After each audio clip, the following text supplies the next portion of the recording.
수 있었을지도 모르지. 끝내주는 여자와 잘 빠진 차, 탄탄한 몸에 명품까지, 밤에 킹카였을지도 모르지.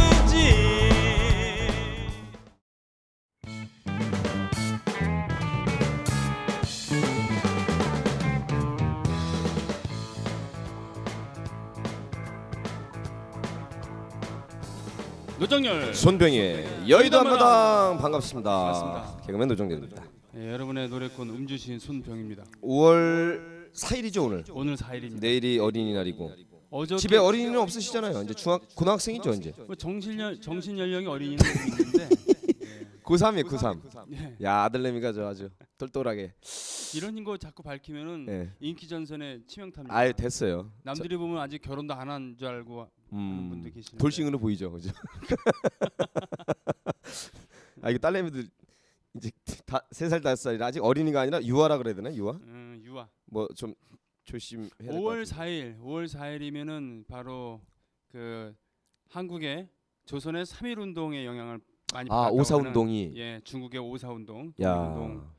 역시 네. 모르는 게 없는 손뱅입니다. 그리고 어저께 5.3은 인천 5.3 사태라고 보통 역사책에 이렇게 나오고 그랬습니다만 노동운동에 큰 분수령이 됐었던. 그때 그렇죠. 신민당 그때 신민당 현판식을 인천에서 하기로 했었는데 경기도당 그때 민주화 세력들 노동자들뿐 아니라 깡패들까지 모여갖고 예, 한바탕 참 우리나라 진짜 그래서 국가 혁명 국가 전복 세력으로 재밌는 등갑이 날이에요. 되는 매스컴에 크게 보도돼 갖고 예. 단기적으로는 그때 운동권에 상당히 그 뭐라 그러나 민주화 운동 세력에 상당히 찬물을 찬물 끼얹었던 끼얹었던. 단기적으로는요. 언론이 그 당시에 저는 열심히 모범생이고 네. 공부만 잘했던 학생이라 네. 다 믿지는 않았지만 야 저렇게 뭔가 일망타진해가지고 뭔가 확 한번 꺾어보려는 거는 느껴지더라고요. 그러니까 그때 사실은 화염병도 많이 등장했다 그렇습니다만 실은 경찰들이 조장을 한 혹은 하여튼 그런데 어떻게? 예. 예, 그건 다 차치하고서라도요. 그 당시 가장 앞장을 섰던 분들 중에 나중에 이 고문도 당하고 뭐 고초를 겪었습니다만 법정에서 장장 2시간 넘게인가 전두환 준엄하게 꾸짖고 심판하고 그래서 거기 재판관이 저 사람 도대체 뭘 먹었길래 저런 에너지가 힘이 있는 건가라는 그렇게 결연한 투사의 모습을 보여준 분이 계셨대요. 예. 예. 그 유명하신 김문수. 예. 아이고. 그리고 지금은 도대체 무슨 생각으로 살고 계신지 모르는 우리 장기표 선생. 아이고. 예. 그리고 박계동. 네. 이런 분들이 모두 오삼. 카메라 여기 좀 잡아 웃기잖아. 예. 좀 잡아주세요 좀. 주저앉아 버렸어 지금. 예. 아이고 웃겨. 그러니까 그게 바로 이제 1986년. 진짜 씨. 예. 전두환 마지막 87년 항쟁이 일어나기 전. 예, 전에 26년 전에. 아 웃겨. 그때 앞뒤로 건대에 또 무슨 마치 대학생들 빠잉인 것처럼 해가지고 막 헬리콥터 띄우고 막 나 그 극장에서 봤어요. 극장에서. 5달 뒤인 10월 달이죠. 아 그렇구나. 대한 뉴스 있었잖아요. 그때. 대한 뉴스. 보니까 저 북한에서 무슨 내려온 대학생들이랑 뭐 규합을 해가지고 이 최대 전북 세력이라는 거야. 급진 좌경 용공 세력 지금도 기억나는데 막 헬리콥터 띄우고 체류탄 뿌리고 막 굴비 엮듯이 하고 그래서 야. 그 진상은 뭐냐면 애학투련이라고 하는 애국학생 투쟁연합 뭐 이 정도겠죠. 근데 줄이니까 뭐 같다 진짜. 애학투련이라고 하는 그 전국적인 조직을 결성을 하는 결성식을 모이는 거죠. 출범식 하려고. 그때 경찰이 학생들이 수천 명 모였는데 일망타진한 거구나. 경찰들이 건국대학교에 근데 건국대학교를 봉쇄를 해버린 거예요. 봉쇄를 해버리고 그러니 뭐 먹을 것도 없고. 근데 학생들이 또 어떻게 했냐면 봉쇄를 해갖고 먹을 것도 끊어지고 그러니까 일단 매점이라도 어떻게 해야 될 거 아니에요. 그래서 돈을 모아서 매점 그 통 이런데 거기다 돈을 넣고서 먹었는데. 그리고 이제 그 노나 먹고 초코파이 하나 갖고 뭐 10명 노나 먹기도 하고. 피치 못할 사정으로 돈이 없을 때는 차용증 같은 걸 쓰기도 하고. 그랬던. 그리고 건물과 건물 저쪽 건물에 먹을 게 좀 있어. 우리 건물에는 봉쇄시켰으니까. 예를 들면 거기에 매점이 있었던 거야 예를 들면. 근데 많지는 않아요. 그럼 어떻게 해야 돼? 그 있잖아요 왜? 자 이렇게 갖고는 딱 해서 줄 매달아 갖고 예, 봉지. 아니 그때 있었어요? 저는 그때 화면에 안 보이시던데? 없었어요. 그때 어디 가서 싸우신 거예요 그럼 그때는? 싸운 게 아니라 저는 본 거죠. 그 저기 그 뉴스 같은 거 보고 나중에 수기 같은 거 읽는데 그런 얘기가 나온 거죠. 아니 85세요? 86이세요? 86이요. 그러면 그때 1학년 때신데. 1학년 때인데 저는 저런 애들은 정말 빨갱이라고 생각했거든요. 저는 빨갱이. 게다가 집이 그 근처였어요. 건국대학교 근처에. 그래서 전철을 타고 가는. 아이고 오늘 진짜 웃겨. 전철을 타고 가는데 그때 뭐 신설동 내려서 가려고 하는데 매워 죽겠는 거야. 예. 신설동 역에까지 들어가는데도 매워 갖고는 예. 저런 빨갱이들 막 진짜 그게 86년 전두환 시절에 있었던 5.3 항쟁아 5.3 사태라고 불렸던 그리고 가을에 열렸던 건대 사태군요. 저는 그거를 고등학교 1학년 때 그 대한 뉴스를 보는데 살벌했죠. 그 화면에 화면에 살벌했어요. 예. 진짜 뭐 화염병 던지고 뭐 경찰들 전투 경찰들 바로 앞에서 터지게 막 하고 또 전투 경찰들이 막 맞고. 예. 사실은 그 반대가 더 많았는데. 나는 저기가 더 웃겨. 그 법정에서 준엄하게 전두환을 그 정력에 찬 목소리로 2시간 동안 꾸짖었다는 김문수. 그다음 박계동, 장기표 씨. 그 당시에는 아주 쟁쟁한 대단한 인물들이었습니다. 1970년대부터 장기표, 박계동 이런 선생 같은 경우는 1970년대부터 이 고난을 마다하지 않은 그런 투사였죠. 근데 오늘 뭐 얘기랑도 통할 텐데 오늘 도덕 얘기해 보려고 그래요. 진보의 도덕, 중도의 도덕, 그다음 보수의 도덕. 어쩌다가 예를 들면 이재호든 김문수든 또 박계동이든 뭐 장기표 씨는 아주 투신하신 건 아니니까 보수 쪽에 뭐 이상하게 왔다 갔다 행보를 갈짓자를 그이시고 뭔지 몰라서 문제지만 정체가 뭔지 모르겠어요.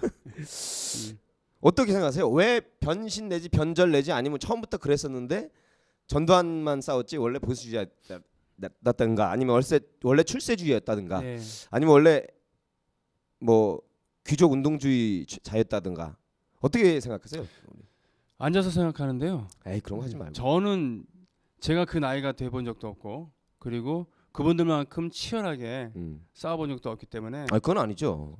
솔직히 저희는 지도자로 이름은 안 났지만 손병희 선수나 저나 한 10년 넘게 뭐 문예운동 했으면 치열하게 싸운 거죠. 저는 어디 가서 지도자가 안 됐을 뿐이지 저는 뭐 몸빵 돈빵 했다고 생각합니다. 그래도 그런 분들처럼 이제 고문을 당하거나 수배 생활을 오래 했다거나 뭐 이런 건 아니거든요. 근데 너무 진짜 소송에 안 시달렸다. 저는 소송에 그래도 크게 작게 시달렸는데. 그렇죠. 예.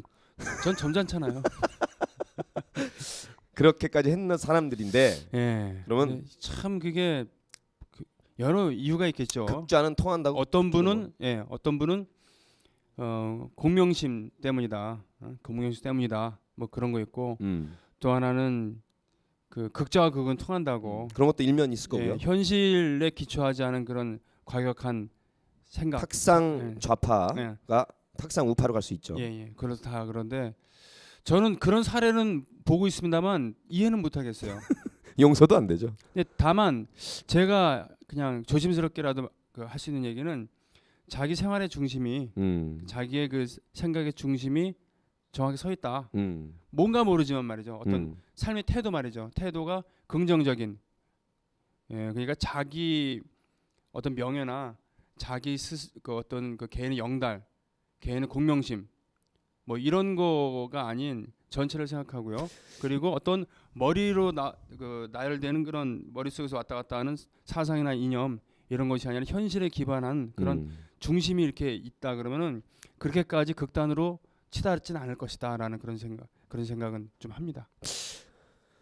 사실 제가 8학번인데 89년도부터 흔들리기 시작했고 90년, 91년도에 많이 넘어갔잖아요. 동유럽의 그렇죠. 사회주의권이 붕괴되면서 사실은 나는 이해가 한편으로 했지만 또 한편으로 안 했던 게 우리가 동구라파를 따라가려고 했던 것도 아니고 뭐 친북 있는 분도 있지만 저는 친북도 아니고 저 북한의 저런 3대 세습 단연코 반대합니다. 막스가 그렇게 하라고 시킨 적도 없고 제가 읽어본 막스즘은 그렇다고 막스 레닌 러시아 쪽 사회주의를 우리가 하장한 것도 아니고 그냥 그렇죠. 우리의 사는 우리의 엄마 아버지 노동자 농민들 네. 선량하게 살아가는 우리의 도시 자영업자들 그다음에 뭐 연봉을 1억 받든 잘 먹고 잘 사는 지식 노동자 때까지 합쳐서 예. 그냥 원칙과 상식대로 행복한 나라를 만들자는 거지 우리가 어떤 사회주의가 무너졌다 해서 우리가 허탈하거나 이럴 필요 없잖아요 사실은 그죠? 그런데 그런 거를 꿈꾼 분들이 계셨다는 얘기예요. 그러니까 그 정치 경제 체제만 들어가 있는 거예요 머릿속에. 그 안에 있는 인간의 삶의 군상들 삶의 실천적인 모습이나 이 근육으로 우리가 투표군 얘기하듯이 네. 진짜 자유와 민주 이런 말들 그다음에 혁명이란 말 말고 혁명은 권력적이고 체제적이잖아요. 네. 정치 경제적이고 네.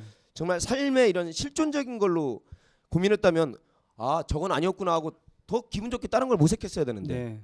저게 아니니까 내가 그동안에 틀렸구나 이쪽으로 투신해버리는 그러니까 그 잘못된 거죠. 간헐적인 사건 위주로 예를 들면 6.3 한일회담 때라던가 4.19 때라던가 그때만 해도 간헐적이고 그렇죠. 어떤 운동권 조직이 있었던 게 아니란 말이죠. 근데 독재 정권이랑 싸우다 보니까 이래갖고는 안 되겠다. 도대체 이거 뭔가 하고 공부를 할 거 아닙니까? 현실에 대해서 공부하다 보면은 다시 이 운동의 뿌리는 무엇인가 이런 얘기 나오게 되고 그것이 이제 바로 어떻게 보면 먹물들의 한계일 수도 있는 건데 그게 주객에 전도돼 버린 거죠. 그렇죠. 어떤 사상이나 이념 노선에 끼워 맞춰 갖고 가든 네. 현실을 해석을 한다. 현실을 해석하기 위해서 그런 이론이나 사상을 가져와야 쓴 되는데 건데 네. 나중에 바뀌어져 버린 거죠. 그러게 주객이 전도된 거죠. 그렇기 때문에 한쪽에서는 볼셰비키 막스 레닌주의를 앞세워야 된다 그런 거였고 한쪽에서는 아니다. 우리는 우리의 이 역사와 그런 조건에 맞게 한반도 전체적인 이런 걸 봐야 되고 민족 모순이 우선이다. 예? 계급 모순보다는 그래서 이제 그 소위 유명한 NLPD가 갈라지면서 그렇죠. 이게 말하자면 주사파랑 노동이냐 뭐 민족이냐로 갈라지는데 그것이 극단적으로 갔을 때는 바로 소련과 동구권이 무너지니까 이 막스 레닌주의는 옳지 않은 거구나. 거기서 이제 대거 그만두시거나 투항하시는 분들이 계신 거고 또 하나는 남북 교류가 조짐이 보이고 북방 정책으로 인해서 그런 쪽에 자료들이 들어오고 그러면서 북한에 대한 실체도 알게 되면서 그분들 중에 주사파의 거두들 중에 이거 아니네. 심지어는 막 다녀오신 분도 계시다며 이거 아니네 그러면서 뉴라이트로 이렇게 가시는 분도 계시고 그런 거죠. 예. 아이고 나는 진짜 그러니까 근데 바로 그거예요. 그러니까 현실은 변한 게 없는데 그렇죠. 우리나라 현실은 변한 게 없는 건데 지들이 변한 거지. 예. 그렇죠. 해석을 잘못한 거고 합리화시킨 거고 기회주의적으로 굴종한 거죠. 우리 노동자 농민들이 뭐 그렇게 행복해졌습니까? 아니면 서구에 있는 노동자 현실이랑 우리랑 똑같습니까? 아니면 서구의 수천 년의 민주화 역사랑 우리나라 해방 이후에 50년 동안 발전한 거랑 어떻게 같습니까? 그죠? 그렇죠. 우리대로 그냥 해석하고 예. 우리대로 운동을 하면 되는 거예요. 그죠? 예.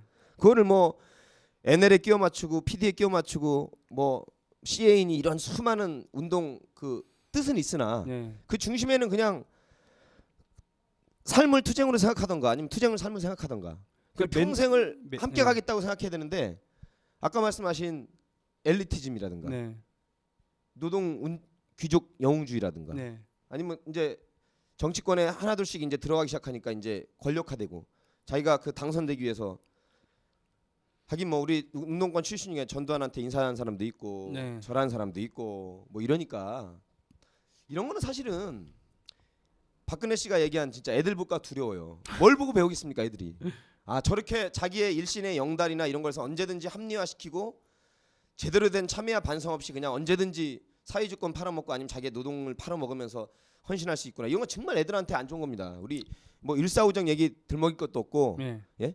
그 한 밑에 FTA 들먹일 것도 없어요. 그 멘붕에 빠져서 말이죠. 요즘 표현으로 따지면 멘탈 붕괴. 제 멘탈이 이제 붕괴된 다음에 붕괴되면서 이게 그런 모습들 보인 건데 실은 학교 다닐 때 평범하게 학창 시절을 보내고 젊었을 때 그렇게 보내다가 군대도 다녀오고 말이죠. 그리고 취직을 했단 말이에요. 취직을 해서 회사를 다니면서 오히려 사회생활하면서 그 모순에 눈을 떠갖고 노동조합 일을 하시거나 그게 생활 진보예요, 진짜. 실천 진보. 또는 노동조합도 관심 없어 하다가 뭐 지금 보세요. KBS, MBC, YTN 거기 방송하시는 분들 그분들이 뭐 원래부터 거기 가서 그런 데모하려고 공부해갖고 그런 방송 들어갔겠어요? 물론 이제 386 세대들이 이론적으로 세미나를 통해서 대충 알고 있던 분도 있었겠지만 실제 운동권으로 유명한 분은 별로 없고 그렇게 따지면 저는 요즘에 그 저희 선배님이죠. 우리 권혜요 선배님 학창 시절에 그렇게 뭐 운동권도 아니었고 그냥 관심이 없었던 건 아니겠죠. 386 세대니까. 근데 이제 연예 활동하고 이러면서 사회적인 모순에 대해서 자기 목소리를 그때 내시고 그렇다고 해서 뭐 헌신해서 운동하는 것도 아니시고 그 권혜요 선배분 되게 든든하고 좋습니다. 그래요. 그리고 또 얘기는 다르지만 우리 김용민, 용민 씨 우리 알잖아요. 그분은 원래는 이거 보수, 꼴 보수였다고 자기가 스스로 얘기하고 또 목사 아들이었고 그래서 그 매우 보수적인 가치관을 갖고 있는 분이었는데 극동방송에 PD로 입사하고 뭐 그러면서 종교란 이름으로 자행되는 온갖 그런 모순과 횡포, 특권, 반칙 이런 것들을 그 자기가 배웠던 보수의 가치로 이건 옳지 않습니다라고 얘기했다가 잘리고 이러니까 이건 무엇인가? 그러면서 이제 사회에 대해서 고민하게 된 그게 우리가 말하는 정말 각성이죠, 각성. 그죠? 노동자의 깨달음, 예. 계급적인 깨달음이든 아니면 사회적 모순에 대한 깨달음이든 그게 이제 실천으로까지 이어진 거고. 오늘 뭐 할 얘기가 많습니다. 한 10분씩 끊어서 얘기하죠 뭐. 유인촌이 떴길래 왜 봤더니 또 쓸데없는 미친 또 저기를 했더만요. 지 한번 떠보려고 그래나. 아니 다 철진한 얘기를 김제동, 김미아 씨가 사회적 발언한 지가 지금 몇 년째인데 그렇죠. 이제 와서 뭔 갑자기 김제동, 김미아 그럴 거면 연예인을 그만두고 정치 발언해라. 도대체 뒷북을 쳐도 무슨 이건 친북보다 더 웃긴. 제가 봤을 때는 저기 유인촌 사람이 사는 마을이란 뜻이잖아요. 그죠? 그런데 지상형 미안해. 근데 유인촌은 원래 그거죠. 영어죠. 당신은 시골에 살고 있습니다. 유인촌. 유인촌. son. 그렇군요. You live in countryside. 그건 저기 옳지 않습니다. 한자로 해석해야죠. 유인촌. 이 사람이요. 김용민의 막말이 문제가 아니라 8년 전이 아니라 4년 전에 MB 정부 출범할 때 이종걸 의원이 국정감사장에서 문화체육관광 국민을 위해서 힘쓰라고 장관 차관 시켜줬더니 그 옆에 신재민이도 앉아 있었어요. 너무 국민들 그때 유인촌 호가 완장이었잖아요. 완장 차고 소위 말해 편가르기 해가지고 좌파 책임 운영 기관장들 소위 말하는 현대 미술관장, 박물관장, 종합예술학교장, 황주총장 이런 그 문화 관광부 산하에 있는 전 정부적으로 좌빨 성향인 사람들 자르려고 별걸 다 갖다 붙여가지고 학생들이랑 같이 합법적으로 호프 먹은 거를 마치 무슨 공금 수백억 수십억 해먹은 양 황지우를 몰아세워가지고 결국 자르고 다 그런 김정은 위원장도 마찬가지고 그리고 김윤수 현대미술관장도 그렇고요. 이런 무지몽매한 짓을 하려고 하니까 KBS 정윤희 사장도 마찬가지입니다.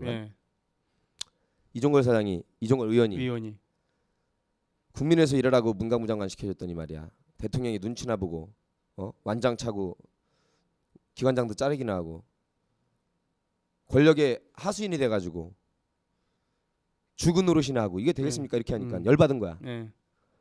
생방이야 근데 제가 오전에 기억나요. 그때 전날 피곤해가지고 아침 9시 40분인가 10시쯤이야. 자고 있었는데 갑자기 이 자식이 옷들을 벗더니 욕 좀 해야지 이 새끼가 갑자기 카메라를 향해서 찍지마 씨발 열받아 씨발 깜짝 놀란 거야. 내가 자다가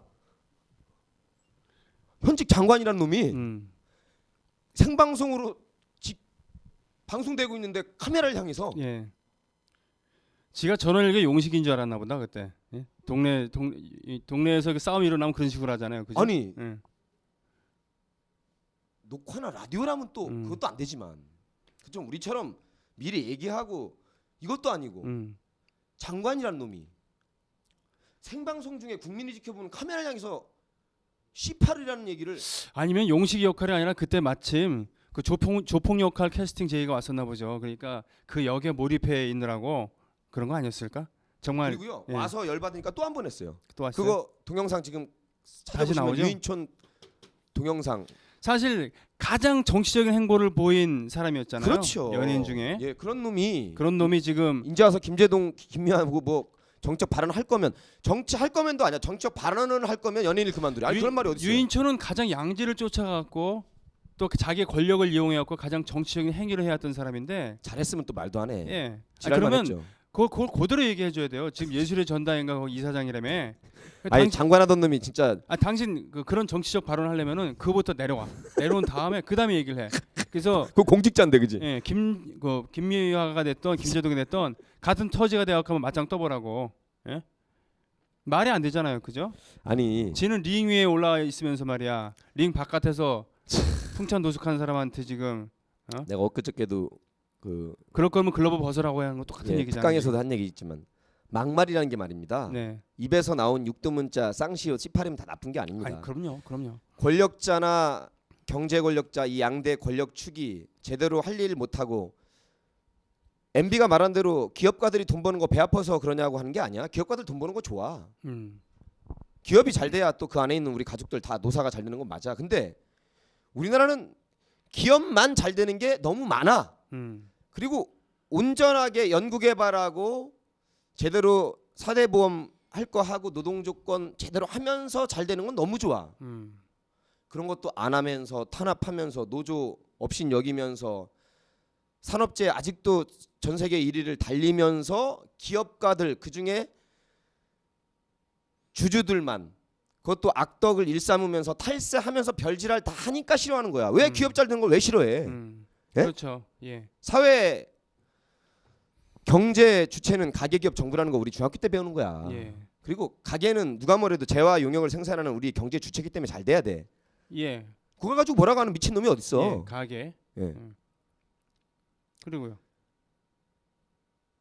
가게와 용역 기업과 정부인데 가게와 기업과 정부. 경제 3대 주체죠. 예, 가게라는 것은 가족 단위로. 예, 우리 그걸 가게라고 부릅니다.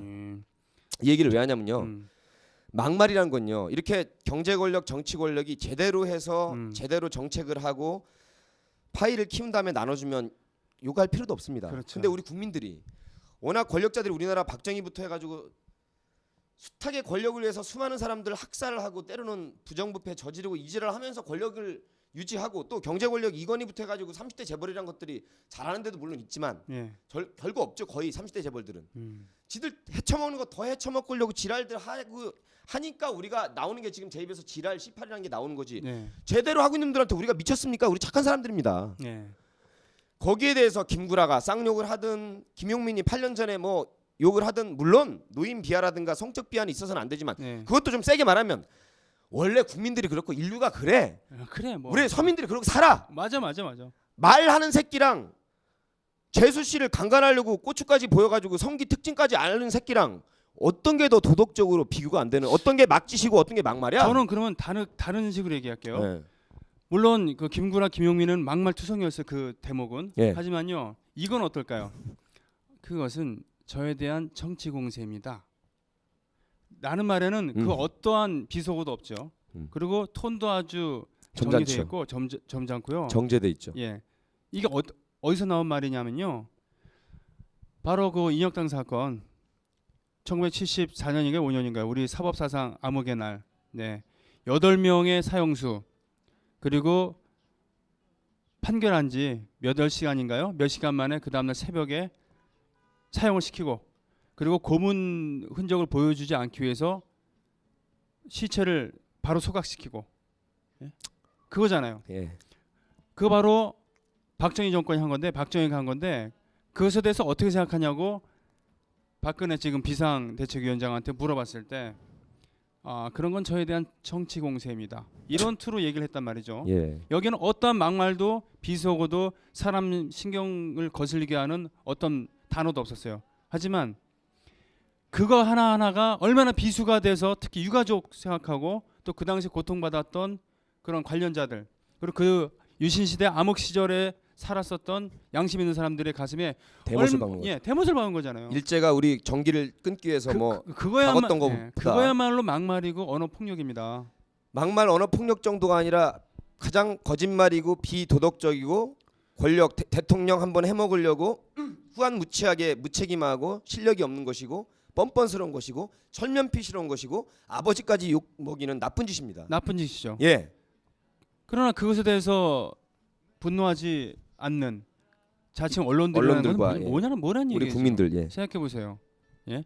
아니 그 라이스가 그 얘기를 들었을 것 같지도 않고 그때. 그리고 지금 만약에 그 소식이 딱 들어갔어도 그냥 씩 웃고 말겠지. 예. 콘도리자 라이스. 예. 뭐 어쩌겠어요. 말로는 나란히도 욕하고 더군다나 골방에서 낄낄거리면서 얘기했던 건데 그걸 그렇게 대서특필해 갖고는 마치 우리 모든 양심적인 보수 세력들이 상처받은 것처럼 말이죠. 마치 저질인 것처럼 예. 막말만 일삼는 것처럼 몰아가서 선거에 영향을 끼쳤고 주류 언론들의 그런 농간에 일부 국민들이 저는 다라고 생각하지 않습니다. 예. 수도권 민심은 확실히 드러났으니까 예. 지역에 있는 분들 이런 분들이 넘어가는 거 이거는요 다릅니다. 차원이 정치 권력 경제 권력이라는 건 공인이라는 건요 국민의 세금을 먹거나 아니면 소비자의 그 돈을 통해서 재화를 불린 사람들은요 언제든지 잘못하면 욕을 먹을 각오를 하라고 그 경제 권력과 정치 권력을 주는 거기 때문에 유인촌 말대로 그게 싫으면 언제든지 이렇게 야인이 되거나 자연인이 되거나 그냥 알아서 살면 됩니다. 네. 그 욕심을 가지고 권력을 했는데 그거 가지고 그 쌍욕 듣기 싫다고 그 욕을 한 일반 민초들이나 권력이 없는 사람들을 욕한다. 네. 국회의원이 욕하는 거하고 달라요. 김용민이 무슨 권력자입니까? 김구라가 무슨 권력자입니까? 제가 무슨 권력자입니까? 다릅니다. 저는 나라에서 저도 물론 바우처도 먹고 특강료도 받고 강의료도 받고 그러지만 그거는 제가 사적인 계약으로 먹는 거지. 제가 만약 공무원을 계속해서 만약 서기관이나 3급이 돼 있으면요. 저도 그렇게 하면 안 됩니다. 왜? 그렇죠. 제가 받는 그 몇백만 원이 국민으로부터 여러분이 주시는 세금이에요. 예. 세금을 넣는 국회의원이 예를 들면 특히 장관이든 국회의원이든 유인촌 같은 놈이 생방통해서 국민한테 C8이라는 거 했다가는 이거는 용서할 수 없는 단두대에 올려야 되는 나쁜 짓입니다. 나쁜 짓이죠. 예? 뭐 사실은 그것이 아니더라도 저는 하는 짓도 나빴지만 예, 유인촌 씨 같은 경우는 분명히 뭐 논외로 치고 자기의 본질을 이렇게 보여준 거지만 보통 우리나라는 평소에 점잖은 웃음을 띄우면서 격전 높은 언어를 구사하는 그런 인간들이 나라를 말아먹고 있는 거잖아요. 그렇습니다. 예. 속으로 칼을 갈고 있는 거죠. 예. 그러면서 일제시대나 독재처럼 총칼이나 고문으로 국민들을 등쳐먹는 게 아니라 이제는 합법의 틀을 가장해서 안 터도 되는 남이천 IC를 갑자기 터가지고 예. 70억 80억짜리를 300억으로 해서 320억을 해먹거나 그래요. 그분이 뭐 저 공적 자리에서 욕했다는 얘기 못 욕했습니까? 들었어요. 칼을 들었습니까? 그럼 국민들 똑바로 생각하세요. 내 주머니에서 320억 안 빠져났다. 이렇게 무식하게 생각하시면 안 됩니다. 원래 그 돈이라는 게 우리 국민들 호주머니 각각에 들어와서 우리의 삶이 더 물질적으로 일단 풍요해지고 예. 정신적으로도 우리 그래도 우리 세상 살만하구나. 내가 열심히 살면 그래도 우리 가족이 행복하게 살고 한 달에 몇 번씩은 야외도 놀러 가고 아파트 평수도 이렇게 높이고 물질적인 즐거움을 추가하는 게 아니라 그러면서 행복한 거야. 정신까지. 예. 이렇게 살고자 하는 게 우리의 노동관 아닙니까? 예. 돈만 벌자고 하는 게 아니에요. 근데 지들이 다 헤쳐먹는 동안에 그 기회비용으로 우리 거는 점점 줄어들고 있고 진위계수 빈부격차는 점점 커지고 있는 거예요. 이걸 국민들이 분노해야 됩니다. 왜? 네.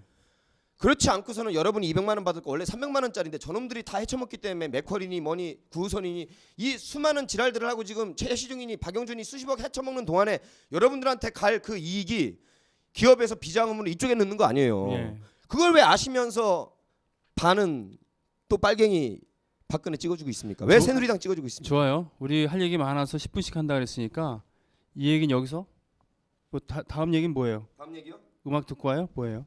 촛불 4주년인데 그래도 촛불 얘기 좀 해야죠. 아 그렇구나. 예. 그러면 음악 듣고 올게요. 예. 음악 듣고 5월입니다. 5월이에요. 5월의 햇살 같은 꿈이요라는 가사가 있는 이정열의 그대 고운 내 사랑 유민석 작사 작곡. 야 이정열. 네 듣고 오죠.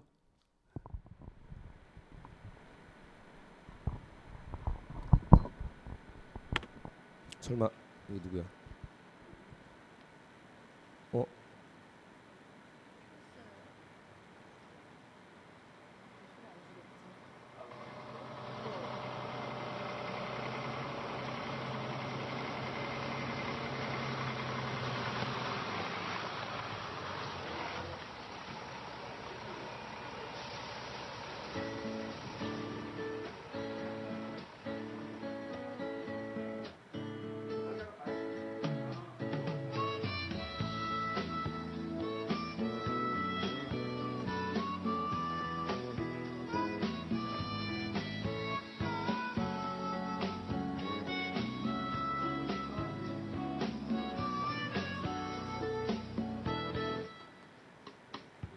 세상에 지쳐가던 내게 그대는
귀한 사람아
아니 근데 그 뮤직비디오도 있었어요? 그러게 있었네. 생각해 보니까 그렇죠. 다음 기획 지금은 저 김제동 또 강산에 뭐 또 누굽니까 YB 소속사지만 한때 한솥밥을 같이 먹었던 거예요. 정열 씨가. 이정열. 예, 그 외지 뭐 김씨 또 정태춘 박은옥 선배도 계시지만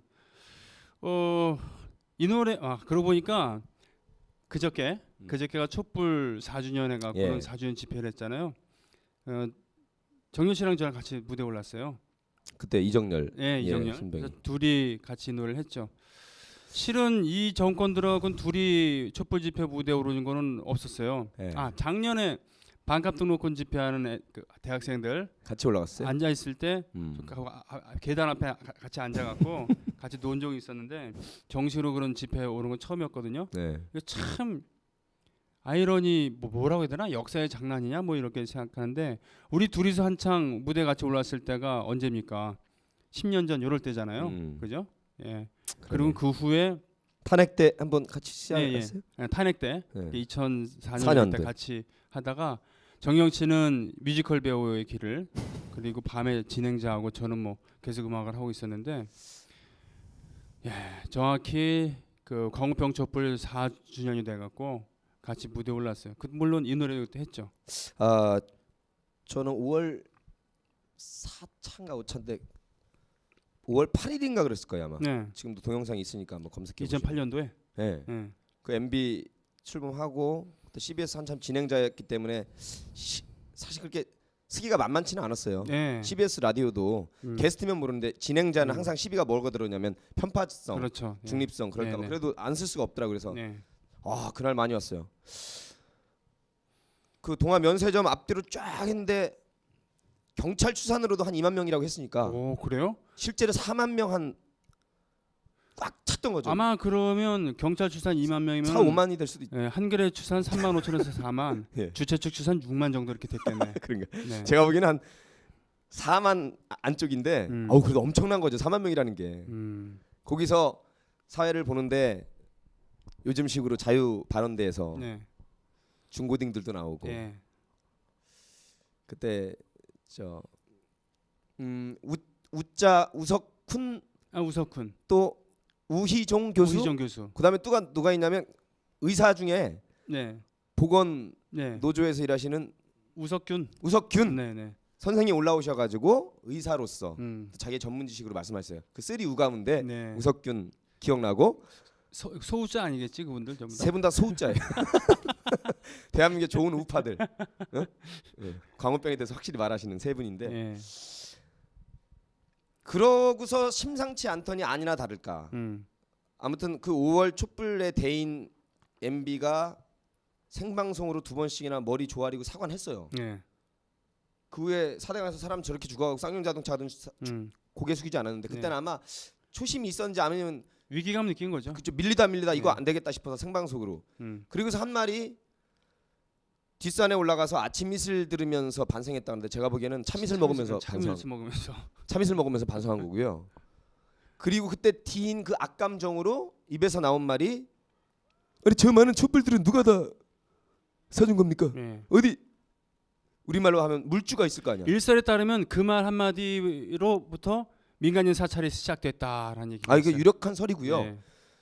민간인 사찰이 아니라 실제 우리 노무현 대통령을 벼랑 끝으로 몬 그게 그 촛불 때부터 전직 대통령의 저 개혁성 혹은 도덕성 혹은 아직까지 영향력 노짱하면서 있던 게 마음에 한이 되면서 모든 나쁜 게 다 전 정부 탓이 그때부터 시작됐고, 그러니까 정권 출범 자체부터 사실 노무현에 대한 트라우마가 있던 거예요, 이 사람. 그렇죠. 끝까지 그래서 무슨 말도 안 되는 기록 보존물을 빼갔는데 그 기록 가지고 뭐하게? 돈이야 뭐야? 권력이야 뭐야? 지들은 보지도 않는 그 기록을 역사를 잘 정리하겠다고 그 전직 대통령이 그 참모들과 함께 그거 알려가겠다는 걸 마치 무슨 실정부 위반이고 법도 위반도 아니에요 그거. 또 언론 플레이가 잘못된 겁니다. 조정동에서 마치 불법으로 마치 자료 빼간 사람처럼 이렇게 또 파렴치하게 몰았지만 전혀 사실이 아닙니다. 그렇죠. 그렇게 하면서 생중계하면서 온 게 촛불은 4주년이고 노무현은 3주년 아닙니까 이제. 3주기. 예? 그 정열 씨가 이런 후화무참 놈들 이정열 씨가 무대에서 그저께 물어보더라고요. 4년 동안은 어떤 일이 있었죠? 그러니까 그 4년 전에 광우병 촛불 들었고 이번에 4주년 돼가 또 광우병 문제 돼가 촛불이 들었는데 중간에 뭔 일이 있었죠? 갑자기 물어보길래 생각이 나는 게 없어 이렇게 얘기했죠. 중간에 구제역 활동이 있었죠. 광우병 사태로 시작을 했고 구제역을 거쳐갖고 이놈의 정권은 인권뿐 아니라 인권은 문제 둘째치고 이 동물이 수권을 금승숫자 금수들이 살아가기에도 힘든 그 말을 금수강산을 만들어 400만 마리 거의 붙었죠. 아니 저것도 이제 우리나라 땅이 어떻게 달라나 진짜 저것도 두고두고 문제인데. 금수 그러니까 날개 달린 짐승이랑 네 발 달린 짐승 합쳐갖고는 금수라 그러잖아요. 그렇죠? 그것도 지들이 초기 대응 잘못해가지고 그런 거거든요. 그 금수들이 살아가기 힘든 금수강산 죄송합니다. 금수만도 못한 놈들이 아무튼, 금수강산을 망치는 그런 거. 에이 이런 김금문수 같은. 누구십니까? 좋은데? 누구신데요? 저 소방관인데 장난치지 마세요. 네 경기 도지사인데요. 누구세요 진짜로? 그 관등성명이 누구요? 그걸 당신이 알아서 뭐하게? 왜 전화가 있어요 지금? 내가 도지사인데. 그런데 왜 장난치나 하지 마시고요. 도지사가 쓸데없이 이 시간에 전화를 왜 하고 왜 자기 관등성명 대라 그러 왜 자꾸 권력 가지고 장난치는 거예요? 저 소방관이에요. 왜? 찍지 마 씨발.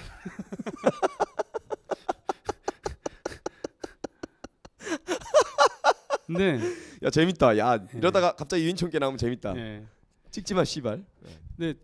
그 유인촌 호를 시발로 정해줄까? 시발. 시작할 시자에다가 발하다 할 때 시발점이 된다 그러잖아요. 그죠? 시발. 자 시발. 그럼 하나 둘 시발 이렇게 되는 거예요? 시발 유인촌 선생. 완장에서 이제 유인촌으로. 촛불은요. 지난번에도 말했지만 아마 이 정부는요. 광우병 없다 그랬다가 조금 있다 그랬다가 먹어도 안 죽는다 그랬다가 죽는 사람 한두 명 나오면 5천만 중에 극히 일부분이라고 다 시나리오가 있습니다. 지금 아시죠? 9명 조사단 파견했다 그러는데 그중 8명이 전현직 공무원이고. 그거 세금 쓰러 왜 가 거기? 비행기 값이 얼마인데 미국에. 그리고 그 광우병 발생한 농장을 방문하려고 그랬더니 잘도 열어주겠다 그 새끼들이. 농장 주인이 반대하고 못 간다고. 아니 왜 조현우 할 일도 없는데 조현우 경찰서장 권총 차고 같이 가서 이렇게. 그 사람 지금 청소년 선도위원회인가 거기에 위임됐다면서요? 애들이 보고 뭘 배우겠습니까? 조혐오는 효를 혐오로 줍시다. 혐오. 저 혐오죠. 혐오 조현우 선생. 그러니까 광우병 조사단이 광우병 농장에 못 들어간다는 것은 마치 그거죠. 파리에 갔는데 에펠탑을 보지 않는다. 또 이집트에 갔는데 피라미드를 볼 필요가 없다. 라는 거랑 똑같은 얘기 아닐까요? 아유 나 창피해서. 그리고 이 말 약속 안 지킨 거만큼 막말이 또 어디 있습니까, 그죠? 하지 않을 짓을 약속하는 것도 나쁜 놈이고 정말로 하기로 했으면 그대로 가야 되는데 말 바꾼 게 4대강부터 세종시부터 동남아 신공항부터 해서 과학 비즈니스 벨트부터 반값 등록금부터 얼마나 후한무치한 말이 문제가 아니라 막짓들을 해왔습니까? 이렇게. 국내에서는요 법 집행이 있어 갖고는 바로 권력의 주구가 된 검찰들이 큰 문제라 그런다면은 정말 우리 실생활에 있어 갖고는 바로 다가오는 거는 이렇게 영혼이 없는 관료들, 공무원들 정말 큰일입니다. 먹고 살려니까. 근데 관료들도 그래요. 야 이렇게까지 할 줄은. 자 김종훈 당선자는 지금 뭐라고 좀 하는지 모르겠어요. 네? 미국한테 물어보라고 할 걸요 아마. 그런가요? 네, 잘 모르니까. 미국보다 더 잘 알고 있지 않나요? 미국의 입장을. 아무리 영어를 잘해도 미국만큼 못하죠 김종훈이. 제가 봤을 땐 미국의 입장을 김현정도 마찬가지. 미국의 입장을 미국보다도 더 확실하게 이해하고 관철을 시킨 게 그분인 것 같은데. 그러면 저 어디 미국에 있는 LA나 이런 데서 한인들도 많으니까 거기서 출마를 하든가.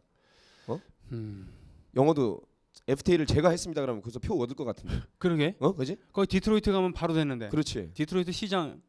그 디트로이트가 왜냐하면 거기 그 미국 자동차 산업의 메카라고 하잖아요. 그렇기 때문에 지난번 MB 갔을 때도 디트로이트 가갖고 연설했다 그래나? 네. 예. 아니면 디트로이트 노동자들의 그걸 뺏을 일은 없을 것이다 그래서 그쪽에 자동차 노조 좋아했어. 예, 아주 좋아했다 그러는데 거기 우리나라 노동자들을 그렇게 챙겨주지. 김종훈 씨 가면 거기 분명히 당선될 겁니다. 예.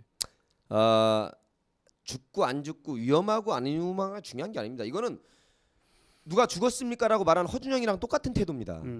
정부가 할 일은요. 치산치수가 옛날 것이고 지금도 중요하지만 그래서 오세이돈이 물러났지만 물 관리 잘못해가지고 방역 방제라고 해서 노무현 때라고 해서 구제역이나 그 다음에 또 뭡니까 조류 독감이나 이런 거 없었습니까? DJ 때도 있었고 다 있었습니다. 그때 정부마다. 예. 그때 대처를 잘해왔습니다. 네. 그때 농림수산부 공무원들이나 지방자치단체 공무원들이 잘했던 겁니다. 네. MB 정부 때 항상 뭐냐면 거짓말치고 솔직하게 시인하고 사죄하고 사과하고 정말 문제 있으면 용퇴할 생각을 안 하고 다 꼼수꼼수. 그래서 나는 꼼수가 나온 거 아닙니까? 예. 그러다가 시기 놓치고 실기하고 그래가지고 400만 마리까지 묻게 된 거 아닙니까? 그렇죠. 예? 예.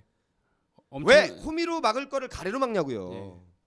전 정부라고 해서 다 제가 대통령에도 잘못하는 거 5년 동안 있을 겁니다. 그러면 시인하고 반성하고 사과하면 되는 거예요. 그걸 안 하고 거짓말치고 뒤엎고 뒷돈 처먹고 하는 게 이 나쁜 극악무도한 정권이라는 거. 그 옆에 박근혜가 4년 동안 있었다는 거예요. 제 말은.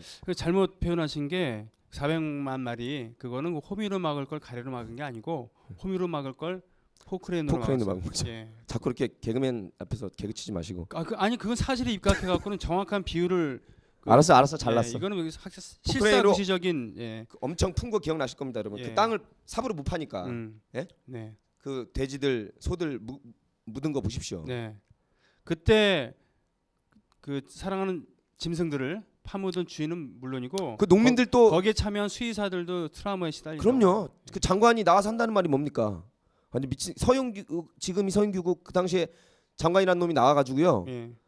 농민들 마치 그거 묻으면 손 안 대고 보상금 받아 보상금 받아먹는 족속들인 것처럼. 그때 나온 말이 또 조선일보가 뭡니까? 룸펜 프레라타는 말은 들어봤어도 뭐라고 했으면 그때 룸펜 농민, 다방 농민이란 말 만들어내가지고 다방에 앉아서 보상금 타낼 국민하고 야 정말 주댕이를 진짜 찢어 죽여야 돼. 그건 싸가지거든요. 싸가지가 없는 거죠. 진짜 싸가지가 없는 거예요. 관료의 입에서 장관의 입에서 그런 말이 나왔다는 거냐. 제가 늘 말합니다.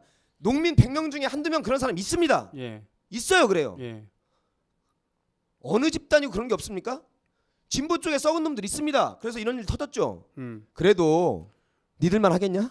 건강권이라는 것이 얼마나 중요하고 얼마나 철저한 것인가.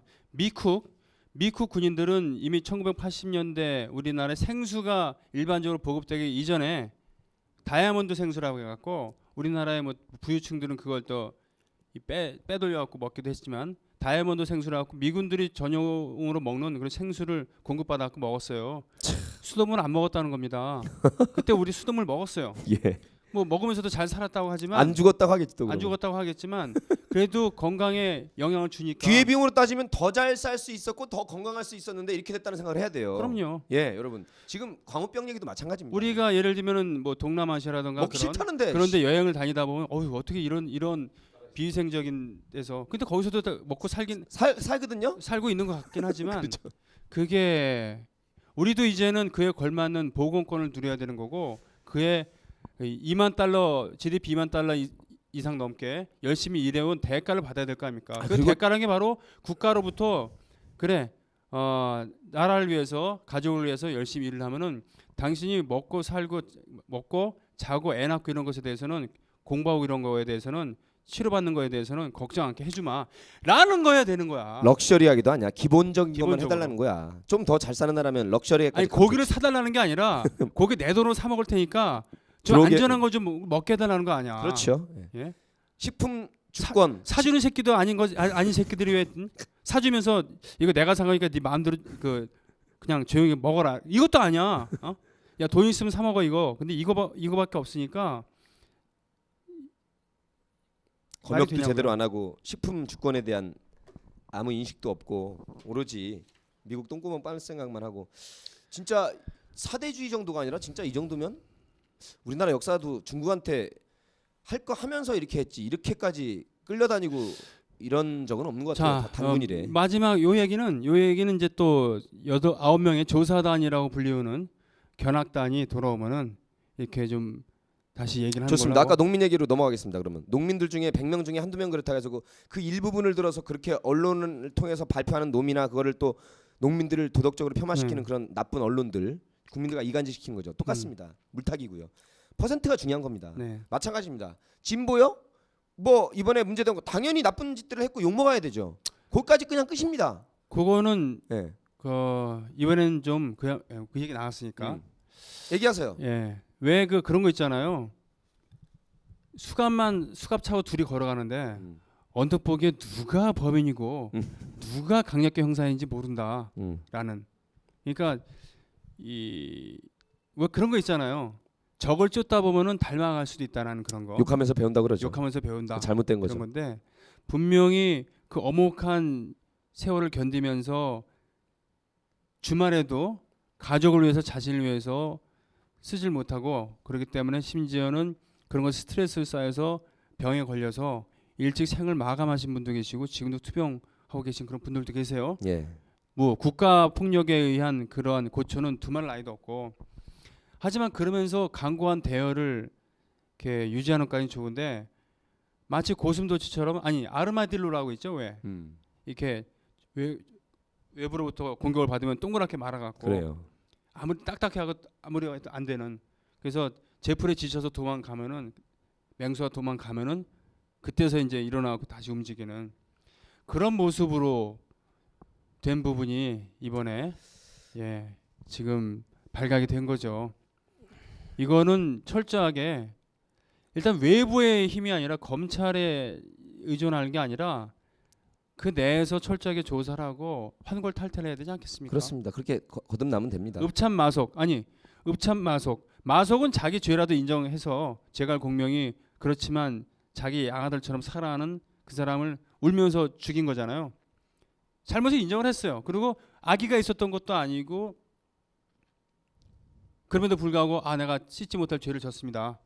잘해보려고 그랬지만 그렇지만 죽였단 말이에요. 그러나 이 사태에 와갖고는 잘못한 게 별로 없으니까 이것은 조중동의 프레임에 걸렸다는 둥 또는 외부의 세력이 와갖고는 준동시킨다는 둥 뭐 이런 식으로 해갖고는 여태까지 갖고 온 진보의 소중한 가치를 스스로 부정하는 이래서는 안 된다는 거겠죠. 그죠? 각성하고 더군다나 이런 걸 가지고 정치적인 흥정의 대상으로 삼아갖고 안 되죠. 저는 일실야합이 있다고 한다면은 안 되죠. 이번 4월 선거 때 저 영등포 지역에 다 흡족하진 않았지만 야권 단일 후보를 찍어서 됐고요. 민주당의 김영주 의원이 됐고 또 저쪽에는 신경민 의원 전날 마이크 잡아서 지지를 했지만 당은 대한민국의 미래를 위해서 그리고 저 자신의 미래를 위해서 아이들의 미래를 위해서 어르신들을 위해서 통합진보당을 찍었습니다. 이렇게 소중하게 진보신당 말고 통합진보당이나 녹색당이나 이런 당을 찍으신 분들이 있을 거예요. 그분들의 소중한 뜻을 생각해서 거듭나면 됩니다. 이 뜻이 싫다고 해서 제가 민주당을 찍거나 가운데에 있는 그다음에 오른쪽에 있는 새누리당을 찍을 리는 없을 겁니다. 여기가 더 썩으면 안 되지만 혹시 지금보다 더 부패하더라도 저는 욕을 하면서도 통합진보당을 찍을 겁니다. 왜? 내가 보기엔 그래도 제일 그게 잘해.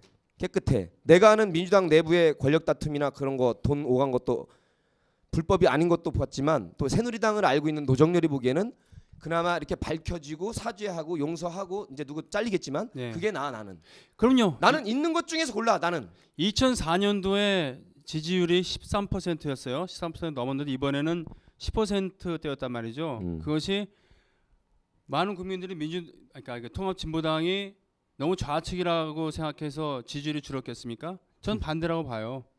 참신함이 떨어졌다는 얘기죠. 네. 예? 참신함이 떨어진 겁니다. 지난 2008년인가요? 민주노동당의 분당 사태도 그렇고 뭐 그렇습니다만 이번에 끝까지 그러니까 진보 소통합을 하자는데 대통합을 하자는데 끝까지 거부하고 진보신당에 남은 분들이 계셨어요. 그 이유가 뭐겠습니까? 그 이유 중에 한 가지는 바로 당의 패권주의라는 거죠.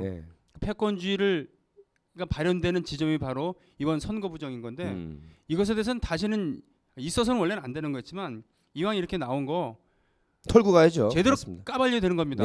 이거 대강 덮으면은 또 똑같죠. 그럼요. 또 똑같습니다. 옳지 않습니다. 국회의원 그래요. 비례대표 당선자들 그 개개인으로서는 얼마나 아깝고 얼마나 힘들겠습니까? 그 짧게는 10년, 길게는 20년 이상 운동에 헌신하면서 정치 세력화를 도모해온 진보 세력의 정치 세력화를 도모해온 그 중에는 그래요. 학생 운동부터 시작해서 반감 등록권 투쟁 등등 거쳐서 신망을 쌓아온 그런 젊은 청년 비례대표 당선자도 있었고 또 외대 파리학번으로 10년 이상 10년 동안은 수배와 투옥을 거쳐갖고 사회생활을 다시 시작한 지가 10년이 채 안 된 분도 계시고 그러면서 이 활약해왔던 그런 분들도 계시고. 근데요, 저 다른 측면 5분 남았으니까. 예. 근데 이 포인트 하나 짚어줄 테니까 물타기 하세요.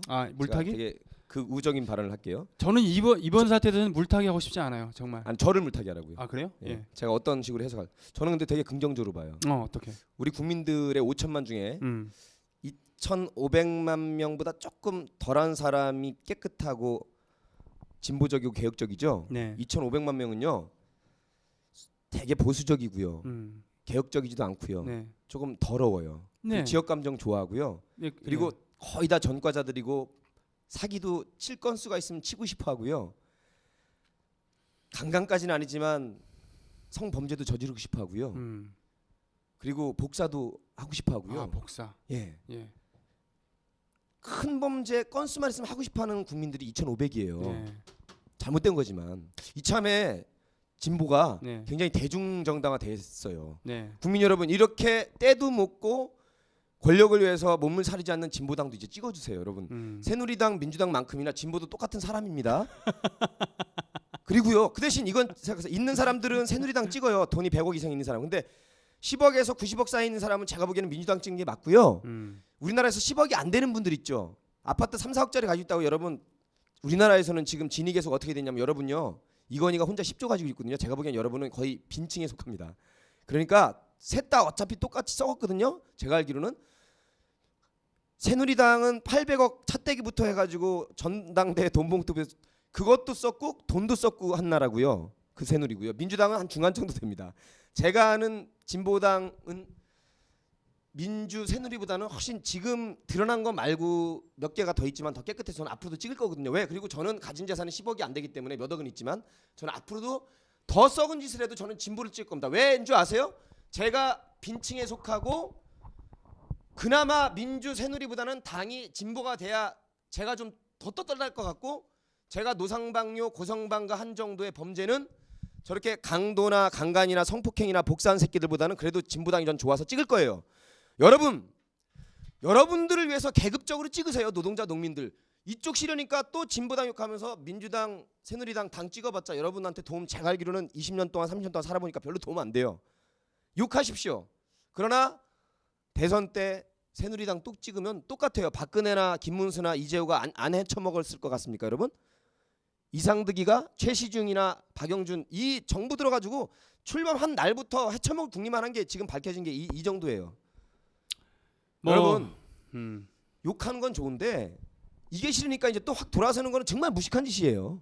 그거는 그 여러분들의 선택에 달려 있는 그래요. 거고. 선택하세요. 다만 이제 우리가 촉구할 수 있는 부분은 확실하게 뿌리 뽑아야 됩니다. 그리고 거세시킬 거 거세해야 되고 탈락시킬 자들은 탈락시키고 처벌을 요구해야 될 분들은 자들은 처벌을 요구해야 됩니다.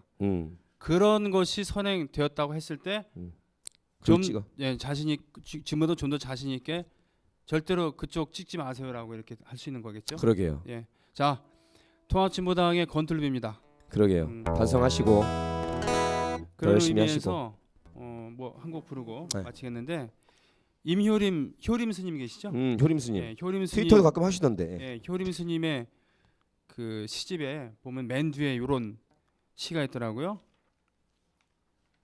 강물이 흐르고 인간의 마을에 불빛이 꺼지지 않는 한 이미 죽어서 흙이된 한 사내의 꿈속에도 여전히 꽃이 피고 진다.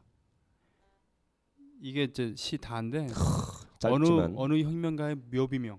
야, 이름이 너무 멋있습니다. 어느 혁명가의 묘비명? 이 노래를 오늘은 좀 부르고 싶어요. 아, 이거 작곡하신 거네요? 네. 야, 이번 앨범에 실릴 수도 있는 또. 네.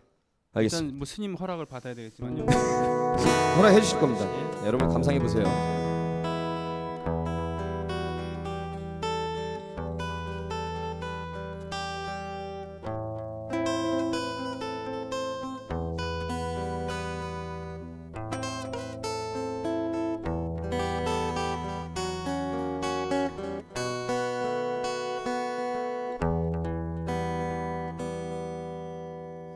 강물이 흐르고 인간의 마을에 불빛이 꺼지지 않는 한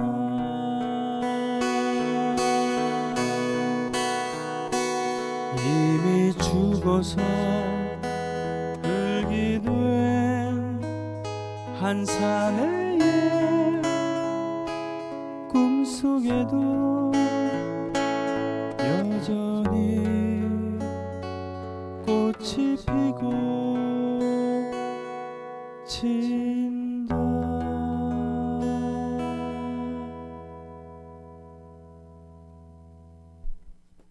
네. 아, 여운이 있어요. 이거 한 1분이면 되나요, 그러면? 앞에 연주도 좀 하고 그럴 테니까. 1분 반 정도. 예, 뭐 이거 맨 마지막 곡으로 넣을까 하고 있어요. 맨 마지막 곡으로 어느 혁명가의 묘비명인데요. 자, 선배들의 목숨을 바친 선배들 그분들에게 부끄럽지 않게 살아가는 또 하루하루 통합진보당 건틀비입니다. 자, 다음 주에도 뭐 촛불이 계속 이어질 것 같은데. 예. 자, 그럼 다음 주에 또 뵙겠습니다. 좀 더 밝은 표정을 만날 수 있으면 좋겠어요. 고맙습니다. 다음 주에 뵐게요. 예.